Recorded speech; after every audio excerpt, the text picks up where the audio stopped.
ئێمە ئەگە تۆزێ بگەڕێنەوە بۆ مێژوو ئێمە هەر بەردێکی کوردستان هەچ مرۆڤێکی کوردستان بە تایبەتی باشووری کوردستان ڕەنجیاوە لە ئەم لەم کیانەی کە لە باشووری کوردستان هەیە بەڕاستی ئەوەی کە ئەو ڕاپەڕینەی کە لە نەوەدەکانەوە بوو هیچ حیزبێک خۆی نەکا بە خاوەنی خەڵک ڕاپەڕینی کرد فرسەتی هاتە پێشەوە خەڵکی ئازادی خواز ڕاپەڕینی کرد و سەدام حوسێنی وەدەرنە ئەمانەی کە هاتنە سەر حازری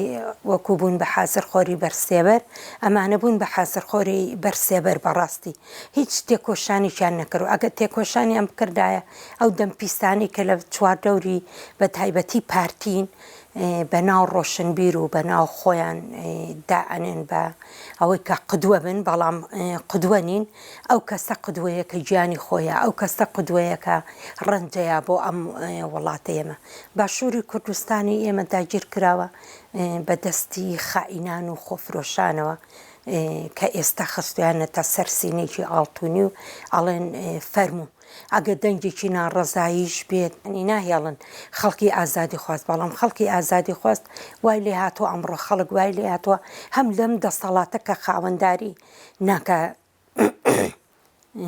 لە وڵاتەکە خاوەنداری ناکە لە کیانی ئەم وڵاتە خاوەنداری ناکە لەوەی کە کەسێک بۆ سەرەی موچە ئەوەستێ و هیچ خۆی ناکە بە ساحێبی کە ئێمە سیرەکەی نەئاوهەیە نەکارەبا هەیە وڵاتێکیان فرۆشتووە و ئەمە کارەبامان نییە بەڵامەتن کارەبا فرۆشن نەود نییە خەڵک سوتەمەنی بڕۆ بە بەلاش و حەلاژەیە بە وڵاتانی چواردەور با تۆزێ بگەڕێنەوە بۆ مێژوو لەبەرەوەی ئێمە سەیری ئەمانە بکەین لە شاخش خاوەنددارێتیان نەکردووە لە خەڵک چون چێکم من بە حکمیەوەی هەم برام شەیدە باوکم شەیدە کە سوکارم شەید و پێشمەرگە بوو ئەو کاتە و خۆشبەختانە پیاوەکەشم شەهیدی نەتەوەی هەر چوار پارچەی کوردستانەوە من شانازی پێەکەم و شانازیش بۆەکەین ئێمە باشووری کوردستان ئەوانە خاوەنی باشووری کوردستان نین بەڕاستی چه خاوەندداری لە باشووری کوردستانەکە ئەوانەی کە عایلەی شەهیدن ئەنفالن کیمیابارانن ئەوەی کە لە زیندانەکانن ئەمڕۆ دەم کوتیانەکەن ئەوانە خاوەنی ئەم وڵاتن بەڵام باشووری کوردستان وەکو وایە ئەڵێ بخارێکە هێوا شێواژ ئەگەر لە تەقانە نایە ئەگە فریای نەکەویت ئێمەش خەڵکی باشووری کوردستان هەرچەند دەمکوت بکرێ هەرچەند لێ بدرێ هەرچەندەوە بکرێ لە تەقانەوەیایە لەبەرەوەی خەڵک تەقەبول ناکە خوێنی یاوە من وەکو وتم ئێمە هەر بەردێک و خوێنێکمان ناوە ڕەنجمان ناوە عەجەب ئەمڕۆدا ئەو داگیرکاریە هەیە بە تایبەتی پارتی و ئەم حیزبانەی کەشکە بێدەنگیان هەڵبژاردۆ واتە ڕازی بوونیانە ئەوەی کە مەسعود بەرزانی ئەمڕۆ لە ئەم ماوەیە پێشەوەی ئۆپەراسیۆنە بکرێ چوو بۆ بەخاو بۆی بەخاش هەڵوێستی نەبێ بەڵام خەڵک هەڵوێستی باشە هیوادارم خەڵک بە ڕۆحیەتی سەفەربەریەوە ئێمە خاوەنداری لە ئەم وڵاتە بکەین چونکە کەم خەڵکی باشووری کوردستان هەرچەند هیلاک بێ هەرچەند خاوەنی شەهید بێ بەڵام دەرەنجامی ئەوە هەر خاوەنداری لە وڵاتەکە ئاکات چونکە کەم ئەگەر ئێمە سیرکەین ڕێزدار ئۆجالان ئیتر لەوە دەرچووە بڵێن ئێستانە بڵێ وەڵا ئەمە ئینەتەوەیەکە ئیگەلێکە ئەوەیە ڕێبەر ئۆجالان ڕێبەرایەتی هەموو گەلانی جیهانەکە بە تایبەتی گەلی کورد ئێمە بێ شانازی بە کوربوونی خۆمان و کوربوون تاڵە بەڵام ڕاکردنیش لێی نامەردیە بەڕاستی ئەمڕۆ ئێمە ئەبێ بە عایلەی شەهیدان بە تایبەتی ئێمە خاوەنداری لە ئەم وڵاتی خۆمان بکەین و پێیان بڵین بۆ دەرەوە بە پارتیش ئێمە چەنێ بە دەوڵەتی تورک بڵین بۆ دەرەوە بەڕاستی ئەوە نەش ئەبێ ئێمە بە ئەم حیزبانەی کە لە باشووری کوردستان و هاوکاری ئەوانن بە ئەوانیش بڵین بۆ دەرەوە چونکە کەم مێژوو ڕەحم بە کەس ناکە ئەمڕۆ ئەو داگیرکاری هەیە مەترسێکی زۆر گەورەیە بە ئاڵای تورکیاوە لە هەموو کوچە کۆڵانەکانە هەسۆڕێنەوە بەڵام ئێمە عەسڵەن کە ئەڕۆن وەکو نوێنەراتی هەرێمی کوردستان ئەڕۆن عەسڵەن نەت پێشوازیشیان لێ ناکرێ عەجەب ئێمە ئاڵایەکمان بۆ داناندرێ لە پشتەوە کە ئێمە ئەو ئاڵایە بە حەزاران هەزاران خوێنمانەوە دەوڵەتی عوسمانی کە بیەوێ ئەوەی کە ئەو پرۆژەیە کە هەی بووە ئەوە لەگەڵ خۆیان لە گۆڕن دراوە هەر لە ئێستاوە ئەردۆغان فەشەلی ناوە چونکە ئەنقەرە و ئەستەمبۆڵ لە دەستی کوردایە، ئەنقەرە و ئەستەمبۆڵ لە دەستی ئاپۆچیایە، ئامەد و مێردین و مارسیم لە دەستی ئاپۆچیای ئێمە ئەگەر سەیریۆ بکەین.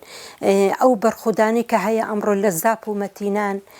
بەرخودانێکی بێوێنەیە ڕۆژانە کە ئەوەی کە ئەردۆغان پێوەی ئەنازی بە هەلیکۆپتەر و بە تەیارە و بە هەموو تەکنیکێک ئەمڕۆ بنکەوتووە. ئەگەر ئێمە سەیری ڕاگەیاندنەکان بکەین ڕۆژانە ئەو هەموو تەرمەیان بۆیێتەوە. ئێمە پێمان ناخۆشە گەلی تورک بێ و فارس بێ و هەر کەسێ بێ شەهید ببێت و بکوژرێ. فەرقی دایکێکی گەریلا و دایکێکی عەسکەر نییە، بەڵام ئەبێ ئەوانیش وەکو دایک وەکو کەسوکاری شەهید بە ئەردۆغان بڵێن بەستە خوێن ڕشتن، بەستە قەتڵ و عامی گەلی کورد، چونکە یەکەم ئێمە گەلێکی 40-50 ملیۆنین ناتوێنەوە. ئێمە ئێستا خاوەنی فکر و فەلسەفەیەکی ڕێبەر ئاپۆین، ئەو گەلەی تر لەسەر پێیانە. ئەو کاتێک کە بیرمان بێ هەمومان من زۆر باش لە بیرمە کە ڕێبەر ئاپۆ گیرە بە پلانی نێودەوڵەتی و هەموو ئیجیهانیش و بێگومان ئەمانش کە لە باشووری کوردستان دەستیان تیای بوو بە حەزاران خەڵک خۆی بووستوتان گیانی فیدایی کرد. کەواتە ئەمە کەسێکی احتیادی نییە. ئێمە ئەگە سەیری بکەین ڕۆژانە ئەو هەموو بیرمەندانی وڵاتانی تر لەسەر ڕێبەر ئاپۆ لێدوانە دەن قستە ئەکەن، پشتگیری ئەکەن. عەجەب پارتێکی باشووری کوردستان ئەمانە ئاوا بە ئەو شێوازە دوژمناتی گەلی کوردەکەن. خۆگەرم چیانە نەمێنێ ئەوان دڵیان بۆ خۆش نەبێ بڵێ وەڵا ئیتر ئێمە ئەمێنین و مانەوەی خۆمانە. نەخێر، مانەوەی ئەردۆغانیش بەمانەوەیە، بەڵام ئەردۆغان نامێنێ، ئەمانش بە خۆیان ئەبێ زوز و قەبرێ بە خۆیان هەڵکەن. من ئەڵێم هەموو ماڵباتی شەهیدان، هەموو عایلەی شەهیدان بە ڕۆحێتی سەفەربەری، چونکە یەکەم هەم گەریلا هێز لە گەل وەرەگرێ، هەم گەلیش هێز لە گەریلا وەرەگرێ. ئێمە بە ڕۆحێتی سەفەربەری ئێمە خاوەنداری لە وڵاتی خۆمان بکەین. ئێمە بە ڕۆحێتی کیمیاباران و ئەنفالکرا و شەهیدانمان ئێمە خاوەنداری لە ئەم وڵاتە و خاکی خۆمان بکەین. چونکە یەکەم مرۆڤ ئەگەر خاکی نەبوو هیچێکی نییە. خاک یعنی شەرەف، یعنی ناموز، یعنی کەرامەت، یعنی هەموو شتێک. تۆ ئێمە ئەگەر سیرکەین تورک وڵاتی خۆی نافرۆشێ. عەجەب ئێمە کوردێکین، بەڕاستی ئینسان نییە مرۆڤ ئەڵێ ئێمە چ بووناوەرێکین، باشە ئێمە چیمان کردووە، ئەم خەڵکە چه زەمبێکی هەیە، ئەم گەلەی باشووری کوردستان چه زەمبێکی هەیە. ئێمە کە ئاو بەو شێوازە بین، چونکەکەمێ ماگە سیر بکەین. ئەم 2-3 ڕۆژە بەداخەوە من گوێم لە 2-3 لێدوانە کرد. من وەکو خۆم ئەڵێم ئەم دەمپیستانە، ئەڵێ ئەردۆغان زۆر باشەکە هاتۆتە باشووری کوردستانەوە. یەکێکی کاڵێ حەق بە ئەردۆغانە، ئاخر ئەردۆغانێکی فاشیست، ئەردۆغانێکی دوژمن لە ئەفریقایەتەوە گەر کەپرێکی کورد هەبێ، ئەگەر بڵێ کوردم ئەمەکە ئەم کوردانە قەتڵ و عامەکە بە تەیارە، ئەمە لادێمانە، ژینگەمانە، حەیوانە، هەمووش دەست لە هیچ شتێکی ئێمە ناپارێزێ. شەل و کوێرم ناپارێزم. عەجەب تۆ دانیشتووی لەسەر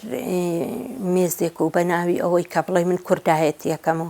ئەمڕۆ دانیشتی ئەڵێ ئەردۆغان ڕاستەکە. ئێگەر ڕاستکا بۆچی کوڕە و کچەکانی خۆتانەوەتانە لە ئەوروپایە وەکو بەرگریش ناکەن، وەکو وڵاتیشتان فرۆشت بێڵن خەڵک بیکا، بەڵام خەڵک پێیان ئەڵێن بۆ دەرەوە. ئێمە خەڵک هەمووی گەلانی باشووری کوردستان، من بانگەوازیم بۆ هەموو خەڵکی ئازادی خواستەیە، بۆ هەموو ماڵباتی شەهیدان هەیە، بۆ ئەو کەسەی کە ئاڵێ من کوردێکی بە شەرەفم بە ئەردۆغان بڵین بۆ دەرەوە چاوەڕێی نە ئەمریکا بکەین، نە ڕووسیا بکەین، هیچ وڵاتێ نەکەین. ئێمە بۆ خۆمان ئەگەر دەردی خۆمان دەرمان نەکەین و ئەردۆغان نەکەینە دەرەوانێ ناتوانین. چۆن نوێژ و ڕۆژومان فەرزە، ئاواش فەرزە ئێمە پارتیش بکەینە دەرەوە لەگەڵ ئەردۆغانە بەڕاستی، چونکە لە دروستبوونی پارتیەوە خەریکی خیانەتکار و خەریکی وڵات فرۆشتن و خەریکیەوەی هەچ حیزبێ هەچ کەسێ دەنگێکی لێوە بێ ئەوان ئوسکوتیەکەن. وەڵی من بانگەوازیم نەگەر بۆ گەنجانێ، بۆ پیر، بۆ مناڵ، چونکی ئەوەی کە لە شەنگار ڕۆیە، ئەوەی کە لە ڕۆژاوای کوردستان ڕۆیە، هەر گەنج نەبوو، گەنج و پیر بە هەموویانەوانێ دەستیان بر. ئەوەی کە کرا لە ڕۆژاوە، ئەوەی کە کرا لە شەنگالە، ئەمڕۆ سەیرەکەی زۆر خۆشحاڵی بەوەی کە ئەو چیانە هەیە، ئەو هێزە هەیە، فکرێکەیە، فەلسەفەیەکەیە ئەمڕۆ کە خاوەنداری لە وڵاتەکە. گەنجانی باشووری کوردستانی خۆمان بە ڕۆحی سەفەربەری هێزێکی جەوهەری بە زووترین کات دروست ببێ بەرگری لە خاک و وڵات و شەرەف و ناموستی خۆمان بکەین. Ez destpêkê از بیجم رون کم یک باسته آخا کردستان از صد خارج و ایران و ترکیه چه اردان آدم گله بو من هده بیش از خو فارسم ده بیش از بره بویمه و آخه بویمه گلک بو من گرنگه گله بو من ارزش قیمت هیا کره مجی کاوه تاکور او جبی دشتید گوتی مروف آخا خو خودان در کبید مروف برا خونه ده خارج و بچید بخوب و کیفا خوب بشیتن آخا خو اولی که مروف دست دشمن خوبین تدری آخا خو آزاد کتن آخا من بومن گرنگه ملت بومن گرنگه اجی وسا ها قصه کرمو وکی منه اجی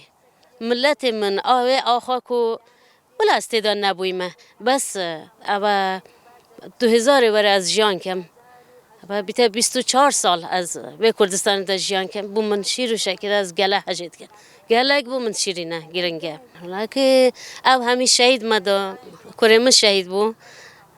بو مسئولیتی که مازن چی بیه بو باره کی چی بیه کو رکا شهیدم ادامه بدن کو ترک برکه داگیر کرد دهو گزاخو آخری همی اردا تجی بویه تجی داعش بویه ترک بویه ام دی بیا برخودانی در کبین نه هلین دشمن سلیمانی جی داگیر کتن یعنی بیتبری جی ام دنگی خو نکن بلا یعنی همایش که هم خوب بدنگ نکن و باریده دنگی که خود درخیم و کی دایگاه شهید و کی دایگاه آشتی ها و کی کو سرکاب و چان ام فیر کرین پارستان آخا خوب کن ملت خوب کن ام دی بیا دشمنی شرمزار کن و حتی یک بوست آخا ما داگیر نکتن ام دی خو ناراضی کن والله شرم عیبه یعنی مروف خوب بدن کت او روجت وساطه پیش نیارم اوه همی پیک بر رابین یعنی من اولی جی گوتی همی پیک بر رابین دفاع به آخیب کن خوب بدنگ نکن یک جمع خودان شهیدین همی جنت کردستانه پیش نیارم من هیا کو یعنی خوب بدنگ نکن برابر دشمنی راستن ولی دفاع به آخیب کن مخابن کردستان واسه زنگینه هر دشتکی هیا همه دشمن بریه چه دش نهیلایه دار صوتیه چه دشته زنگین بویه و کردستان همه بریه و اکسیژن نینه اونده 3 ساله گرمه کردستان همه دار بار خر صوتیه اکسیژن نمایه چه دش نمایه بیا هم همه پیک بر رابین یعنی نه بی خوب بدن کن